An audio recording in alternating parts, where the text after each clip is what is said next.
Hi and welcome to the Gardening Me. I'm Margaret and today I am transplanting my lettuce seedlings and my kale seedlings that I have been growing in our basement since early April.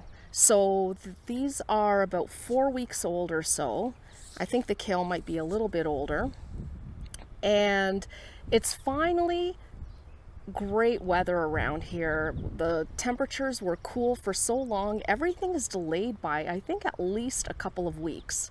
So, yeah, I got my hat on to keep the sun off. So what I'm going to do is, before I actually go ahead and transplant these and show you how I do that, I'm going to talk first about a soil test that I had done. If you want to go straight to transplanting the lettuce and kale, I will mark that in the video and you can just go straight there. The reason I decided to get a soil test this year is all of these raised beds in this garden here, there's 12 of them, they are brand new from last year. And not only are the beds new, but the soil is new as well. I did use some of the soil, not some, I used all of the soil that was in the previous beds, and I also filled them up with triple mix that I purchased. Now, when you purchase triple mix, you get a combination of 3 ingredients, hence the name triple mix. And depending on where you get it from, the nursery you get it from, the landscape supplier you get it from, it will have different proportions of things and different combinations. In this case, these beds have a 1/3 mix of compost, topsoil, and humus. So I'm not exactly sure what to me, humus is soil. It's very rich soil. So I honestly have no idea what that was. It sounds good though. And so I decided to get a soil test done just to see what the nutrient levels in these beds were, so that I could adjust what I put into them, that I wouldn't be under fertilizing, nor would I be over fertilizing. So to do the soil test, I went to the beds, I dug down about 6 inches, and I took some soil at that depth, put it in a baggie, and then sent it off to the lab. Now the results came back last week, and the numbers were actually pretty good. The potassium and the phosphorus levels were both high, but my understanding is that the plants will basically use what they need and leave the rest behind. The bottom line here is I don't need to add anything to these beds to raise either the potassium or the phosphorus levels. Nitrogen is a very transient nutrient. It doesn't stay in the soil for very long, and they generally don't measure it when you do these tests, because by the time you dig it up, put it in a bag, send it off to the lab and get the results, the nitrogen in your beds will probably be different than the day when you tested them. So it ends up not really being a reliable indicator. And nitrogen is also one of the nutrients that is constantly being depleted in the beds. So again, it has to be constantly replenished. As for the pH, I wasn't very surprised. The pH was a little bit high at 7.6. Neutral is 7, and we are in generally a high pH area here. In fact, I think in my old beds when I had these tests done, it was even a bit higher than that. It was around 7.8 or so. So for me, I'm not worried. I've never really had an issue growing anything except blueberries. Yeah, that was a failure. The other thing that they looked at was organic matter, and the organic matter was really quite good. It was 6.8%.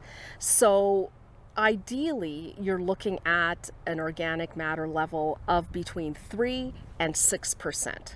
So we're just a little bit over than that. So that's plenty fine with me. All in all, I'm really happy with the quality of the soil I got. I'm pleasantly surprised that it's as good as it is. I really have to concentrate mainly on the nitrogen levels and kind of gearing the nitrogen levels to the crops that I'm growing. So today, for example, we're looking at leafy greens, which are number one, heavy feeders, and number two, they love lots of nitrogen, because that's what nitrogen gives you. It gives you that big boost of green leafy growth, and that's what I want here. Firstly, I'm going to use pelletized chicken manure, and here in Canada, the name brand for that is Actisol.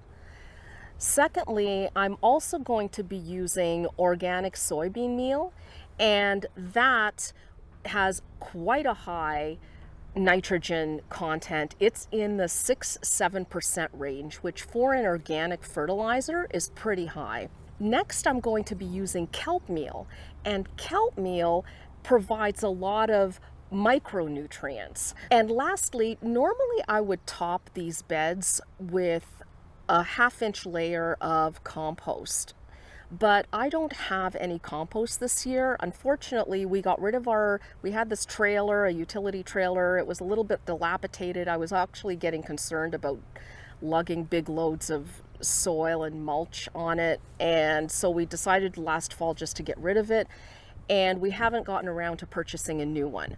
Because these beds have not yet been used, they were filled at the end of last year, so they haven't yet been used for any type of vegetables or plants. And the organic matter is more than adequate. I'm not really concerned about that. But because leafy greens are such heavy feeders, I do have a few bags of manure just lying around. I'm going to be using those for the leafy greens, and also later when I plant the tomatoes and the squash and cucumbers. I just got the manure, and I got the 2 soil amendments. So here is the kelp meal. And here I have, these are the chicken pellets and the soybean meal. So I think the first thing I'm going to do is spread the sheep manure on.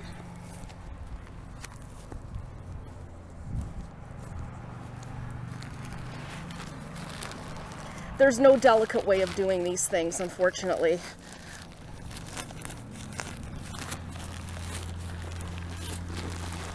I kind of want to spread it a little bit all along down the bed so it's not all lumped in one spot.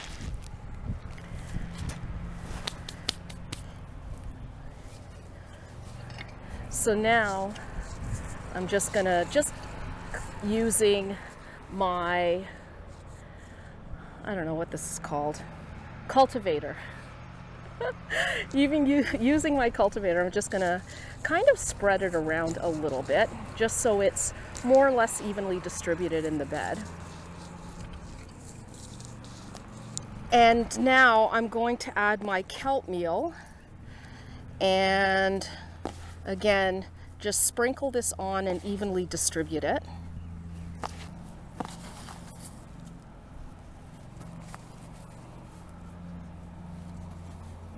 This bed is going to have lettuce, some Swiss chard, and then on the other end it's going to have some carrot. So I actually apportioned the chicken pellets and the soybean meal to only cover about 2/3 of the bed, so that I'm not going to be putting any where the carrots are going to go in a couple of weeks.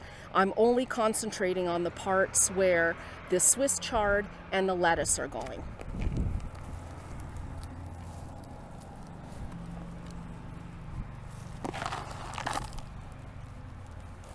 And now that that's done, I'm just going to work that in.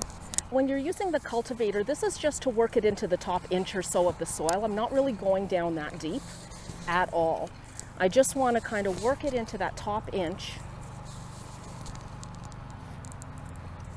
and it'll go down on its own. All those nutrients will get into the soil with the rain, with the earthworms.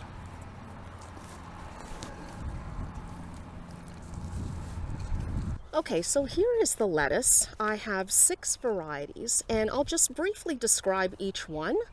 So firstly, we have Lollo Rossa, and I have not grown this one before. It has light green on the bottom of the stem, and then it's a deep red on top. It's beautiful. And also, all of the lettuce varieties that I'm growing, I grow them all on a cut and come again basis.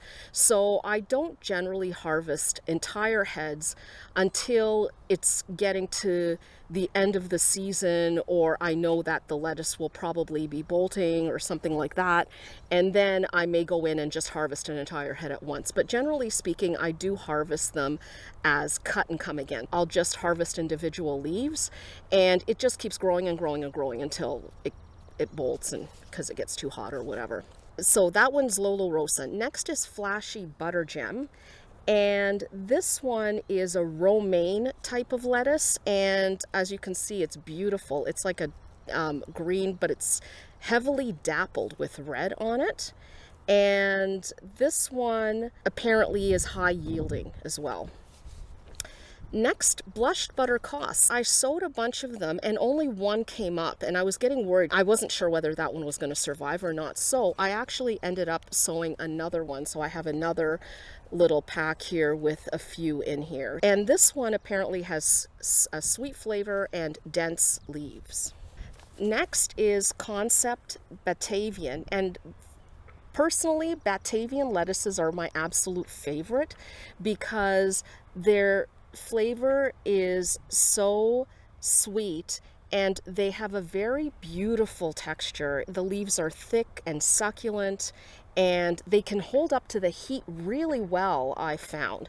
I haven't tried this particular Batavian, but I think a lot of them are the same in that respect. They also are one of the last ones to get bitter in the heat, so that's always a big plus. This here is Slobolt, and apparently it holds well up until July, so we'll see. And this last one is Devil's Ear as well. This one's supposed to be slow to bolt and bitter free. This one gets huge, really big, but doesn't matter because I plant them all at 6-inch spacing. So 6 inches all the way around for all of them. That way I can get a really nice variety of lettuces in here. And because I harvest all the large leaves and then they just keep growing, I find I really don't need more than 6 inches of space. So let's get planting. I am going to just mark this out. This is about 1 foot. And this has this part here, so I'll probably only put 3 seedlings here, and here I'll put 4. I'm going to start with the Lollo Rossa, and now to get this out of here, there's several seedlings in here. I'm just going to turn this over. I did give these a good drink earlier today, and that's important because you want the soil to be moist so it holds together like this, and it's less stressful on the plant rather than you having to pull and tug if it sticks to the container. There are quite a few plants in here. So here's 2 little plants. So what I'll do is I'll look at these plants and I'll also try to pick like the largest ones. And lettuce doesn't really mind you ripping the roots a little bit, it being a little bit manhandled here. That's not a big deal. Just the main thing is you get it into the soil right away. I'm just gonna go like this. The soil is actually quite dry. We had quite a bit of rain recently, but well, it just dried up. So there you go. There's 1. I'm gonna put 3.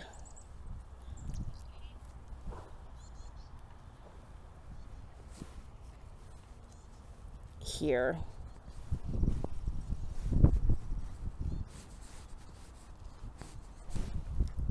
And let's see, just use this guy here.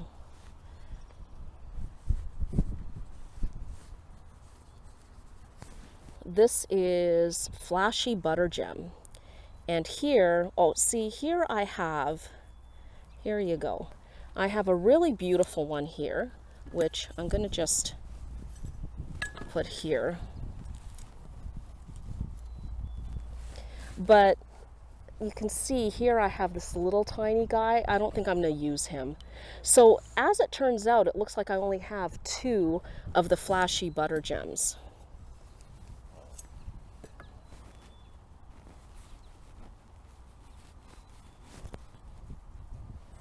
And next is Devil's Ear.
Now for this bed, I've combined the kelp in with the chicken manure, and I'm not just doing the soybean meal and the chicken pellets on one side, because this entire bed's going to have brassicas. I'm not planting them all today, just the kale is going in today, but the other ones are going in a couple of weeks. So if I put down the slow release fertilizers now, it'll be perfectly fine.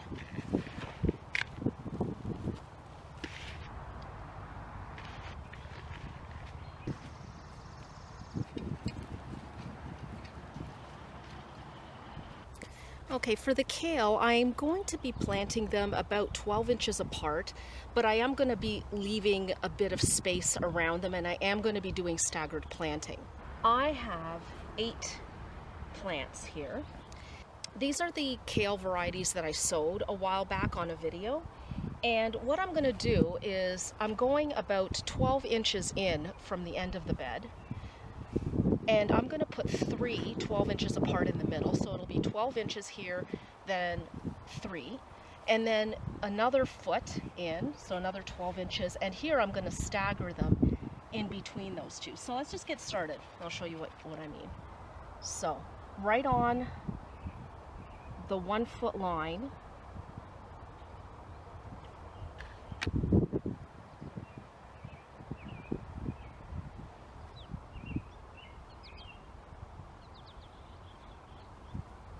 now I'm going to go 12 inches in, and I'm going to do 1 here and 1 there. So there's only going to be 2 in this row here.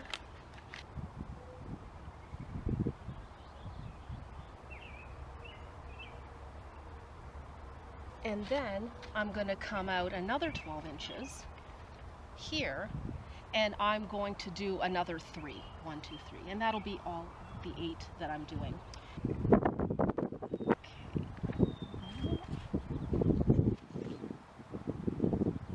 Why I put the labels facing this way. I should probably put them facing this way, I'm thinking.